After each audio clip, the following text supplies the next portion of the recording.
আসসালামু আলাইকুম, সবাই কেমন আছেন? আশা করি সবাই ভালো আছেন। দেখতে দেখতে 7টা রোজা শেষ, আলহামদুলিল্লাহ। এ পর্যন্ত আমরা সবাই ভালো আছি।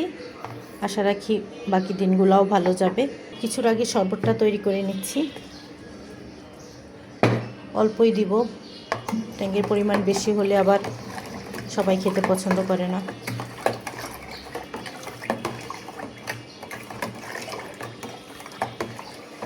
সব কুটা বাছা করে গুছিয়ে রেখে গেছে কমলার মা।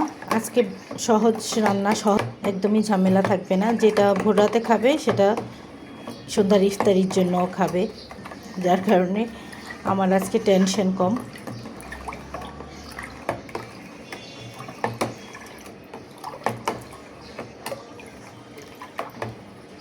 বেশি সাদা হয়ে গেছে, আরেকটু দিতে হবে ট্যাং। আমার আবার ট্যাঙ্গের গুঁড়া বেশি দিলেই ভালো লাগে খেতে, কিন্তু আপনাদের ভাইয়া, তারপরে আমার ছেলে, ওরা ট্যাং বেশি পড়লে খেতে পছন্দ করে না। বেশিও না কমও না, হালকার উপরে দিলাম আর কি। ওদেরটাও থাকুক, আমারটাও থাকুক। আমার ছেলে শরবত বানালে তো এত হালকা বানাবে, আমার কাছে খুবই বাজে লাগে। কি খাইতেছি মনে হয় যে শুধু চিনির পানি খাইতেছি।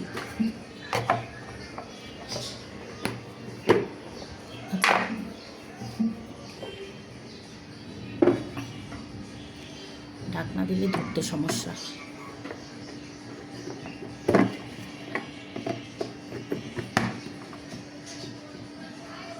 হয়ে গেল শরবত রেডি। সন্ধ্যার ইফতারি আর রাতের খাবারের জন্য সব গুছিয়ে রাখলাম। এই যে এখানে আলু কেটে নিয়েছি, গরুর মাংস দিয়ে রান্না করব। গরুর মাংসগুলোকে ধুয়েছি, পানি ঝরাতে রাখতে হবে। পোলাও চাল বের করে নিয়েছি, এগুলোকেও ধুইতে হবে। আর এই যে মুরগিগুলোকে ভালোভাবে ধুয়ে পানি ঝরিয়ে নিয়েছি। এখানে 4 পিস আছে বড়, আর বাকি 3 পিস ছোট ছোট। আচ্ছা, যাই হোক, এগুলোকে পানি ঝরাতে রেখেছি। বাদাম বাটাটাও বের করে নিয়েছি। আর এই যে পেঁয়াজ মরিচ, সালাতের জন্য মরিচগুলোকে এভাবে কেটে রেখেছে। পেঁয়াজ আজকে লাগবে নিচের এই যে বাটিতেও পেঁয়াজ। মশলাও বের করেছি। আজকে না মশলা আগে বের করি নাই, যার কারণে রান্নাটা বসাতে পারছি না, সব বরফ। এই যে টক দইটাও বের করেছি। আজকে ইফতারি এই সব দিয়েই আজকে ইফতারি আর রাতের খাবারের আয়োজন করা হবে আর কি। আমি সব ধুয়ে টুয়ে পরিষ্কার করে নিয়েছি, এখন একে একে রান্না করতে থাকবো। তো চলুন দেখবেন আমাদের আজকের ইফতারির জন্য আর রাতের খাবারের জন্য আমি কি করছি। গরুর মাংস নিয়ে নিলাম, যে পাতিলে রান্না করব ওখানে। এখন সব মশলা দিয়ে দিচ্ছি, সব মশলা দিয়ে দিলাম। আর দিয়ে দিচ্ছি এই যে আস্ত রসুন, আদা বাটা, দারচিনি, এলাচ, গরম মশলা সবই দিয়েছি, হলুদ মরিচ, জিরার গুঁড়া, লবণ, তেল। আর দিয়ে দিচ্ছি আস্ত রসুন। আস্ত রসুন আসলে শখ করে দিচ্ছি না, রসুন বাটা নাই। আর এখন আমার রসুন বাটার মতো ধৈর্য নেই। অলরেডি অনেক টাইম হয়ে গিয়েছে, নামাজের ওয়াক্ত ওই যে বললাম প্রায় শেষের দিকেই হয়ে যায় আমার। যাই হোক, আল্লাহ মাফ করুক। আমি চেষ্টা করতেছি আগে আগে পড়ার জন্য। প্রতিদিনই আমার জোহরের নামাজটা লেট হয়ে যায়, 3টা 15টা বেজে গিয়েছে। এখন ফটাফট অ্যাকচুয়ালি নামাজটা পড়ে নেব গোসল করে। এই জন্যে রসুনটা আর বাটলাম না, গরুর মাংসটা বসিয়ে রেখে তারপরে যাবো আর কি। তো মশলাটা ভালো করে মেখে নিচ্ছি। আমার কাছে যেটা মনে হয়, নামাজ তো পড়ি, 5 ওয়াক্তই পড়ি, বেশি পড়ারও চেষ্টা করতেছি, কিন্তু সবসময় করি আর কি। কিন্তু সেটা যদি আমি টাইম মতোই না করলাম, তাহলে আমার সব কষ্ট বৃথা। এত তাড়াহুড়া করে সব কাজ ফেলে, মানে সময় বের করে আমাদের নামাজের টাইমটা বের করতে হয়। কিংবা অবসরে বসে থাকি, সব দিন তো আর অবসর থাকি না, কাজের মধ্যেই বেশিরভাগ সময় থাকি। 2-1 দিন হয়তো একটু রিল্যাক্সে থাকি। তো সেই নামাজ যদি টাইম মতো না পড়ি, সোয়াবের থেকে আরও পাপটাই বেশি, গুনাহটাই বেশি হবে। আল্লাহ মাফ করুক আমাদের সবাইকে। আর এই রমজান মাসে, রমজানের উসিলায় আমাদের সবার গুনাহ মাফ করার পাশাপাশি আমাদের ইচ্ছাগুলোও পূরণ করুক, এই দোয়াই সবার জন্য। তো আমি মাংসটা এখন চুলায় দিয়ে দিচ্ছি। আর আমি একটা বড় সমস্যার সম্মুখীন, এই যে দেখেন এই এই স্টিলের কৌটাটায় এরকম আরও 2-3টা আছে, যেগুলো আমি ফ্রি পাইছিলাম দুধের সাথে, মার্কস খাইতাম তখন। এটাই সারা বছরই দুধ থাকে, কোনো সমস্যা হয় না। কিন্তু হঠাৎ হঠাৎ এটাতে এরকম পিঁপড়া ধরে। এখন চিন্তা করতেছি এইগুলাতে আর দুধ রাখবো না, কাচের বয়ামে রাখবো। কিন্তু এরকম বড় কাচের বয়ামও নাই যেটা 1 কেজি ধরবে। এখন রোজার মাসে বের হওয়া হচ্ছে না। এই যে দুধ জাল দিয়ে রাখছি, মেয়ের জন্য সুজি রান্না করব। আর এগুলাকে যে কী করব, এতগুলা দুধ সব পিঁপড়া ধরছে, সাইড দিয়ে দাও। এই জন্য গরম চুলার পাশে রাখছি, যদি বের হয়ে যায় সাথে সাথে এই আপাতত এটা এই টিনের ডিব্বাটা চেঞ্জ করে ফেলবো। যদি এই টিনের ডিব্বাগুলো আমার খুব ভালো লাগে। আরও 4-5টা, আরও 3টা আছে, মোট 4টা আর কি। ওগুলোও খুব সুন্দর, এক একটা এক এক কালারের। মার্কস দুধটা বেশি একটা ভালো না, তারপরে এই কোটার জন্য, মানে স্টিলের এই যে এই টিনের ডিব্বাটার জন্য আসলে খেয়েছিলাম কয়দিন, 1 কেজির সাথে ফ্রি দিত। আচ্ছা যাই হোক, মাংসটা এখন ঢেকে দিচ্ছি।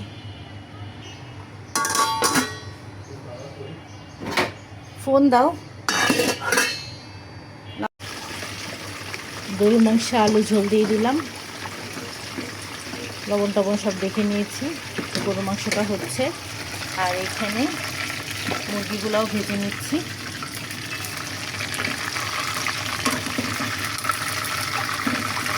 সাধারণত রোস্ট রান্না করলে দুপুরে, রাতে, সকালে, পরের দিন সকালের জন্য থাকে, এরকম পরিমাণে করি। কিন্তু রোজার মাসে তো আসলে এটা খাওয়া যাবে না, জাস্ট ইফতারির জন্য করছি।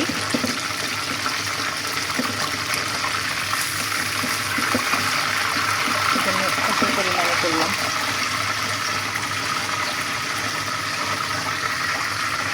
বেশ কিছুক্ষণ মশলাটাকে কষিয়ে নিয়েছি। তো রোস্টের মশলা যা যা লাগে সব একত্রে মিক্সড করে ব্লেন্ড করে দিয়ে দিলাম। এখন দিয়ে দিচ্ছি মরিচের গুঁড়া। এটাতে হালকা ঝালও আসবে, আবার কালারটাও সুন্দর আসবে। এক্সট্রা করে আর ফুড কালার ইউজ করার কোনো দরকার হবে না। দেখেন কালারটা কিন্তু অনেক সুন্দর আসবে।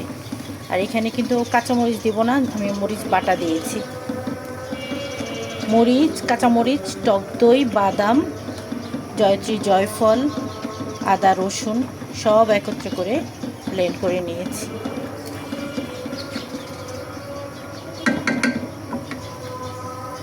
তো মশলাটা ভালো করে রান্না করে তারপরে মুরগির পিসগুলো দিয়ে দিব।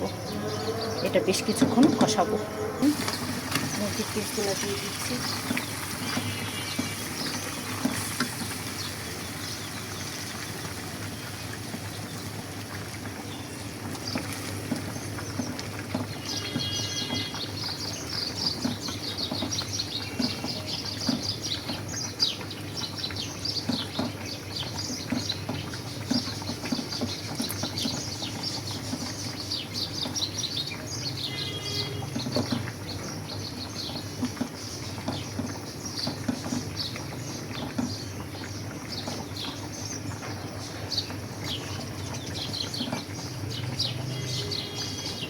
এখন আমি অন্যান্য যে উপকরণগুলো সেগুলো দিয়ে দেব। দিয়ে দিয়েছি বেরেস্তা, এখন দিয়ে দিচ্ছি গুঁড়া দুধ,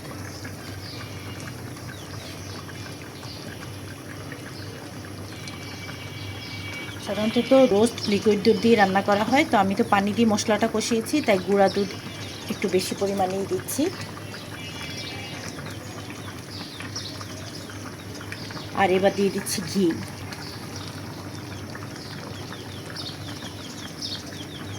ব্যাস, এবার দমে দিয়ে দিব। এটা তো তেলের কড়াই, একদম তলা দিয়ে লেগে যাবে যদি তাওয়া দিয়ে না বসায়। আর মোটা পাতিল হলে এমনি চুলা আঁচ কমিয়ে রাখলেই হতো।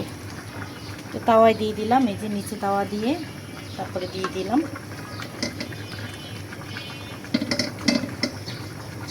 একটু মিক্সড করে নেব আবার।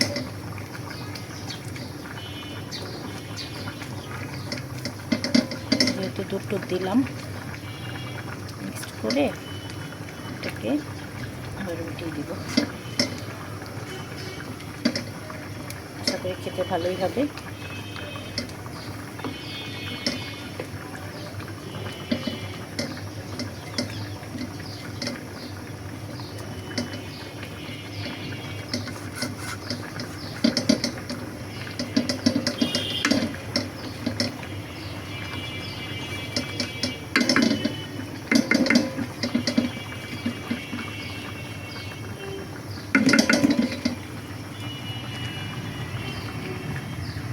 সবশেষে এখন আবার ভেজিটেবল রান্নার সিদ্ধান্ত নিলাম। চাইনিজ ভেজিটেবলটা রান্না করব। তো চিংড়ি মাছগুলোকে ভিজিয়ে নিয়েছি, জানি না কখন ছুটবে। দিন পর ছাদে আসলাম, সে প্রথম রোজাতে আসছি আর আজকে আসলাম।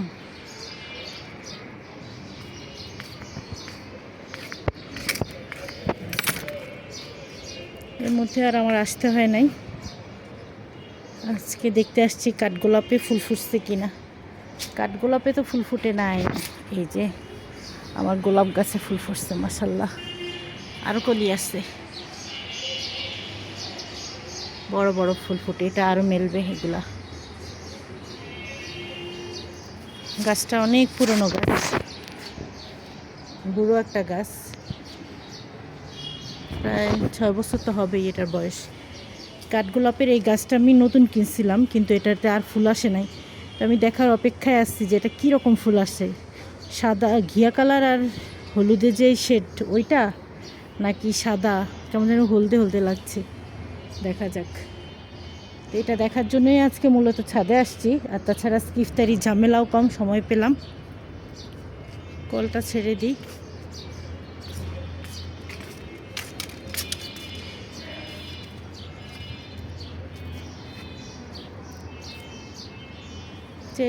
এই যে করমচাতেও ফুল চলে আসতেছে। এই যে এগুলা কিন্তু ফুল,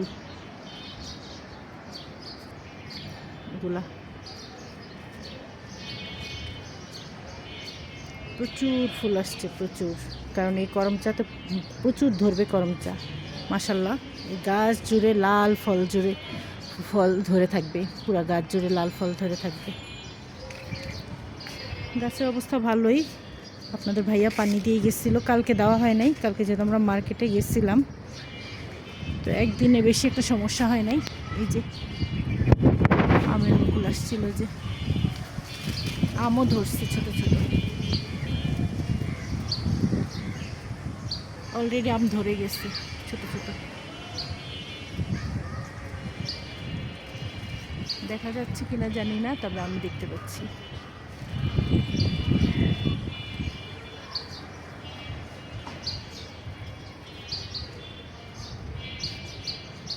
ঢেউয়া গাছে ঢেউয়া ফল ধরছে প্রচুর, প্রচুর ঢেউয়া ফল ধরে।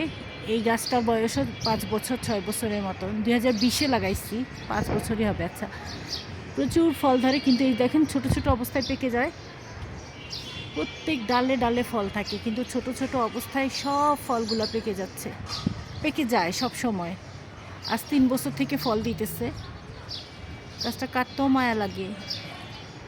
অনেক মিষ্টি কিন্তু এই ঢেউয়াগুলো, এই ছোটোগুলা খুলে একবার খাইছিলাম, অনেক মিষ্টি। তো এই এক বেডেই ঢেউয়া গাছ আর আম গাছ দুইটাই হলো। দেখা যাক আম ধরে কিনা। এখন তো দেখা যাচ্ছে আম। আর এই যে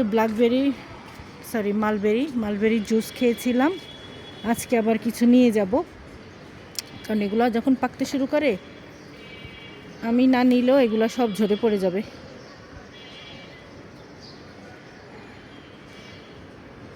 তো যেগুলো পাকছে এগুলো নিয়ে যাব।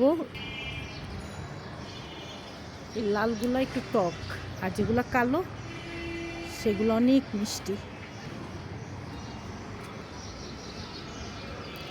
আমি সবগুলো কালো কালো হয়ে গেছে যেগুলো, সবগুলো নিয়ে নিচ্ছি। মালবেরিগুলো নেওয়া হলে পরে গাছে পানি দিব।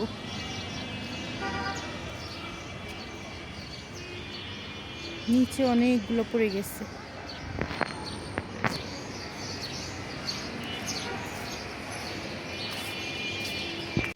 এই যে এতগুলো নিলাম, আর আসলে নেওয়ারও আমার টাইম নাই এখন। আমাকে তাড়াতাড়ি পানি দিয়ে বাসায় যেতে হবে। তো এই যে এগুলো এরকম লাল দেখছেন না, এগুলো আরও কালো হবে, এরকম আরও আছে। পর আপনাদের ভাইয়া পরে নিবে। আমি আপাতত এগুলা নিয়ে গেলাম, জুস করব। শরবত যে বানিয়েছি শরবতের সাথে দিব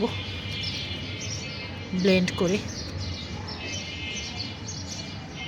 সময়ের অভাবে আজকে ভিডিওটা শেষ করতে পারলাম না। এই যে রোস্ট করেছি, এখানে কাবাব, ডিম চপ, জিলাপি, খেজুর। কাবাব অলরেডি একটা খাওয়া হয়ে গেছে। যে গরুর মাংস, পোলাওটা পরে বসিয়েছিলাম, পোলাও। আর করেছি হচ্ছে মাঠা। এই যে মজাদার ঘরোয়া পদ্ধতিতে মাঠা তৈরি, যেটা বাইরের চেয়ে কোনো অংশে মজা কম না। এই হচ্ছে আজকে আমাদের ইফতারি।